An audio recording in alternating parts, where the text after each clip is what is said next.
You're thinking about moving to Panama City Beach? In this video, I'm going to dive into the computer and show you around using Google Maps. I'm going to show you around a few different areas. I'm going to teach you some of the local terms that you might want to know. And I'm also going to teach you some of the differences about the different areas on the beach. So if you stick around till the end, I'm going to show you some of the best beach spots you're going to want to hit if you're a local. So we're going to get after it right now.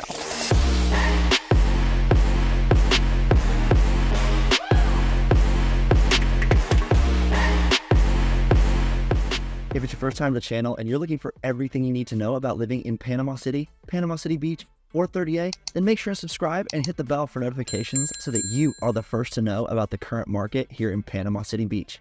My name is Clark, and I get phone calls, texts, and emails every single day from people just like you who are looking for help on making their move to Panama City Beach. So if you're moving in 9 days or 90 days, give me a call, shoot me a text, or send me an email. All the info is in the description below so that I can help you make a smooth move to Panama City Beach. Welcome to the world's most beautiful beaches. All right, so before we start on Google Maps, I actually want to start on this map because I think it does a great job of showing you an overhead view of what Panama City Beach looks like, and is going to help you a ton when you start figuring out how to get around. And I wish somebody would have shown me this and taught me like this when I first moved here, because it helps so much. So there's a couple things that I'm going to be talking about a lot in this video. There are three main sections to Panama City Beach. The first one is the west end. The west end is down here on this end. The other part is Pier Park, which is the middle. And then anything past Pier Park on this end is the east end. Okay, so you have three main sections. You've got the west end, Pier Park, and then you have the east end. The west end is going to be the closest to 30A on the Destin side, and then the east end is the closest to Panama City, Tyndall Air Force Base, the Navy base, that kind of stuff. But the way that I like to look at the map is like a ladder. Okay, so over here on the west end to the east end, either way, if you're trying to get from one to the other, if you're going from one side to the complete other side, you're going to want to use 98. So 98 is the main highway. It runs from one end of the beach to the other. The other road that runs east to west from one end to the beach to the other is Front Beach Road, and then that turns into Thomas Drive. Okay, so those are the two main parts of the ladder, like this. And then the rungs that go up the ladder are these streets right here. They go from north to south, and they connect the sides of the ladder. So anywhere that you want to get on the beach, you're going to go either 98 or Front Beach, and then you're going to cut down these rungs to get to wherever you're trying to go. Okay, so say you're trying to get from the east end to Pier Park, you're going to come up Thomas Drive, go down 98, and then you're going to cut down one of these rungs and get to Pier Park. Okay, so it's really, really easy to do that. I just drove around for a few days and tried to figure it out whenever I moved down here, and that I would not recommend. I would recommend trying to view it from an overhead view of where you're trying to get to. Okay, so let's go to Google Maps and move on now that we have a better understanding of the map. All right, so now we are here on Google Maps, and I'm going to go through a few different things that I think that you need to know about Panama City Beach and the surrounding area. Okay, the first thing, let's go ahead and draw out what we already know. So down here on the end, you have the west end. Okay, and like we said, here's 79. Going up out of Panama City Beach. This is the main north-south road that goes out of the beach. Anything to the west of 79 is going to be the west end. And then you have Pier Park in the middle. And then anything east of Pier Park is the east end, which is, we're going to circle this down here so we have a better understanding. Okay, and then we have our ladder goes from one end to the other. If you're going to be going from one end to the other, you're most likely going to be taking 98. Front Beach tends to get pretty backed up with tourism and people going to the beach. So I try and stay off Front Beach unless I'm just going for a drive down the beach, which is always a good time. So we've got it all set up. Let's talk about some things that you're going to hear as you're around Panama City Beach. Okay, so we've got the East End, we got the West End, we got Pier Park. A few of the key locations that you're going to want to know about. Down here on the East End, right here, this is the Navy base. So if you are moving in for the military, we do have a ton of military members from the Navy base, but also from Tyndall, which is across the bridge down over in here.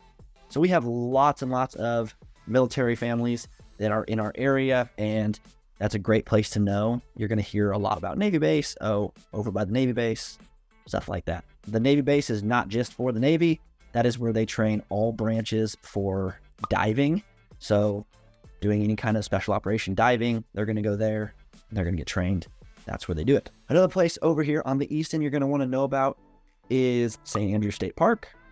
It's right over here, and it is one of my favorite places to go. Super cheap. I think it's like $6 or $8 per car. So you can load up your car, head on in there. It's a lot more secluded from all the tourism. There are people, but a little bit more secluded. Another place you're going to want to know is Thomas Drive. Okay, so Thomas Drive is right here. And it is a wonky looking road. So it goes north-south, okay, all the way on the East End. And then down here, you hit what's called the curve, right where Thomas Drive turns. Okay, so this is the curve, and it goes up like this, and it connects to Front Beach Road that goes along the beach. Other than that, on the East End, an important part you're going to hear a lot about is the bridge. Okay, so the bridge is the Hathaway Bridge. It's the main bridge that connects Panama City Beach to Panama City. There are 3 bridges in Panama City Beach, but this is the main one that if anyone says the bridge, this is what they're talking about. If you go over into Panama City, you're either going to say, oh yeah, I went over the bridge, or I went into town. Okay, so this is in town or over the bridge. We've talked about 98 and we've talked about 79, talked about Front Beach. Couple places on the West End that I think are important key features that you're going to want to know about. One is right here. This is Lake Powell. Another one of my favorite places to go. It's away from all the tourism. You can get out, you can do paddle boarding. There's tons of gorgeous multi-million dollar homes you can go look at. You can rent jet skis out there, take them around. Sometimes they have the inlet open right here where you can cut through and get into the Gulf. Depending on the level of the lake. Another one is Laguna Beach. I'll talk a little bit more about this in a little bit, but it's right here in the middle of the West End. It is what I think is the most beautiful part of Panama City Beach. You have Thomas Donuts. You have Carousel, which is a grocery store. So you can have, while you're at the beach, if you need snacks, you need drinks, you need anything beach-wise, they're going to sell it that you can go and get. It's just a really pretty part of the beach. It's away from a lot of the tourism. There's no condos right there. So you can always go check that out, and I love it. One thing that you do need to know is how to get to the airport. So whether you have people coming to visit, or you're trying to travel, or you need to get somewhere, it's going to be important to know how to get to the airport, especially depending on the time of the year. So let's say you live on the East End, down here. The airport is right here, okay? This is the main airport you're going to be going in and out of. There is one over in Destin as well, but it's about a 2-hour drive. So this is going to be your closest major airport. From the airport, or from the East End, I would go 98 down right here. And there is a ton of traffic during tourist season. So from March till September, August, there's a lot of traffic on Back Beach right here because there's Pier Park. There's a lot of condos, there's a lot of rental houses and stuff like that right there. So lots of traffic right here. There is a trick though that I wish I would have known earlier. There is a little road that cuts back through here and to get you to 79, where you don't have to sit in all this traffic right at Pier Park. it does get really, really backed up. So you can cut through right here next to the Busy Bee, and it cuts through, it goes up to 79. Now here's where it's a little thing that people are starting to figure out. They just added a new highway to the airport. You used to have to go this way. So you used to have to go up this little road through here, and it was like a 1-lane road, and it just took a little bit. But now they added a new highway that goes straight across. It's multi-lane. The pavement is amazing. I love driving on nice pavement. So it's really nice right there. This is all starting to get developed up in here too. But you go up to this next highway and there's no one ever on it. So take this highway up to the airport. Depending on the time of the year, during tourist season, it's going to take you anywhere from 45 minutes to an hour to get to the airport, just because of traffic and depending on if they have special events like Ironman or marathons or Jeep Jam, for any number of reasons that they might have events and stuff they have at Pier Park. So you're going to want to take a little bit of time and then take that cut through behind Pier Park and get to 79. It's a little bit easier. Now, if you are going from the west end down here, it's a lot easier to get to the airport because you just hop on 98. You don't have to go past Pier Park. You just jump on 79, go up, cut across, and go into the airport. The west end, there is way less tourism, so it does seem to not get backed up nearly as much. You don't have to deal with traffic quite like that, but you're away from a lot of the entertainment, a lot of the tourism. So it's a trade-off depending on what you want, what your family wants, what you are looking for. So that's how you'll get to the airport from the west end. If you're down here, I mean, it's going to take you maybe 10 minutes to get to the airport. If you're down on this end, it's probably going to take you 15, 20 minutes depending on traffic. But it's not usually too terribly bad getting to the airport from any of there. And the same thing from the middle. Just hop on, go up 79, go over, and get to the airport. All right, so like I said, I'm going to show you a few of what I think are the coolest got-to-go spots on the beach for locals. So when you do move here, this is where you're going to want to go. Depending on the day, depending on what you're wanting out of your beach trip. Let's zoom in a little bit. All right. So the first place that I would recommend if you have a family, if you don't have a family, it's a great place to go because it's just really pretty. It's nice. It's away from people. And I already talked about it a little bit, is I would go to St. Andrews State Park. The reason I would go here, they have an inlet, so a little jetty that you can go in, and it is calm. There's no waves. There's no current. There's rays that swim through there. There's lots of pretty fish. There's crabs. You can snorkel. That's where people get taught how to scuba dive. It's just a really great place to go with a family, and you don't have to really worry about stuff a ton. I mean, the deepest it gets is like 6 feet, but there's no current. There's people that are around there. So, I mean, you do need to pay attention and whatnot, but it's nice and calm, and it's really nice. If you go up over the dunes and you go on to the actual Gulf side, that is where a ton of people go surfing because the current is coming in, hitting the jetties, creating those rolling waves. They're a lot more consistent. You also get a surf report every day from Mr. Surfs, which is one of the surf shops here in Panama City Beach. So you can figure out if it's a good day to go surfing. They'll tell you a lot about the surf report there. And that's every single morning. So the next place is right here on Thomas Drive. Here's the curve. If you park right here on the curve, there is a parking lot in Newbies 2. And you can just walk right across the street. It's public parking. It's free parking. They don't tow. You can walk just straight across the street. Go to beach access 2, 3, 4. Any of those beach accesses right there. There's just not a ton of people that go right there. Most people that are staying on Thomas Drive go in the middle of Thomas Drive. There's some other stuff going on there, so a lot of the tourists kind of go there. That's where everybody gathers. And then right next to it is Schooners, which is the last local beach club. So you can go there, get your drink, get food, get snacks, stuff like that. And it's about 100 yards down the beach. So it's not too far. And you have everything right at your fingertips.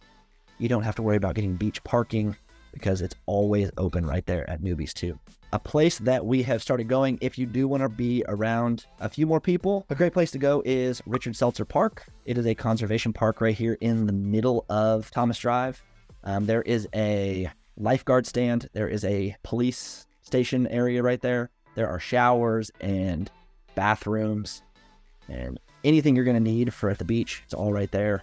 Across the street, there are some restaurants. You can get cheap food, some drinks and stuff like that. The next place that I think is important for you to know about is if you have animals. So I have 3 dogs. They love the beach. They love the sand. The powdery sand doesn't hurt their paws. They never get cut up, anything like that. But if you do want to take your animals to the beach, I think it's the only dog park on the entire beach is right here at Pier Park.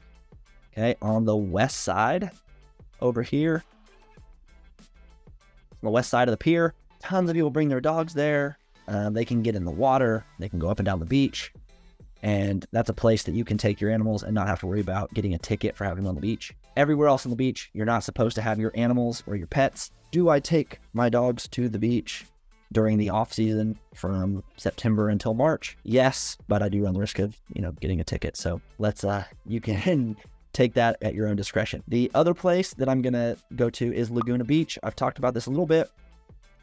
But you've got Thomas Donuts, you've got Carousel. There are no condos. It's mostly locals that live down there. The water just seems to be nicer on the west end. Down here on the east end, it gets a little bit muddy. Some seaweed can wash up. I don't know what happens with the current, but that's kind of where it ends up. Down here on the end, on the west end, the water just seems prettier for some reason. So we like to go down there. Carousel to get your drinks, get your food, get your snacks, anything you're gonna need for the beach. So that's a good place to go. There's also usually parking you can get pretty easily. You don't have to worry about that. And then the last place I want to tell you about is the inlet. So down here, this is Lake Powell. Right here is the inlet. And it's right on the other side of Carillon Village and Pinnacle Port. There are 2 ways that you can get there. Well, I'll say 3. One is if you're staying in Carillon or at Pinnacle Port, you have access into there. Another way is you can walk from Front Beach and then walk all the way down the beach, which I would not recommend, but you could if you wanted to. The way I would recommend doing it is you go over the bridge right here into Inlet Beach, and there is Camp Helen St. Park where you can park your car and walk through the state park a couple hundred yards. They've made a new walkway, so it's nice and easy to get to. And it's just really cool to see, honestly. You'll see some brackish water, which is the mix of salt and fresh water, which is really, really cool. And you can hang out there, see water. You can go on the inlet side in Lake Powell and, current. Yeah, you can take your boat in there. Sometimes they have it opened up so you can get into the Gulf and go out into the Gulf, which is cool. Sometimes they have it closed off depending on the level of the lake. But those are going to be my top 6 areas to go to the beach for locals. So it was great for you to watch this video, and I will see you in the next one.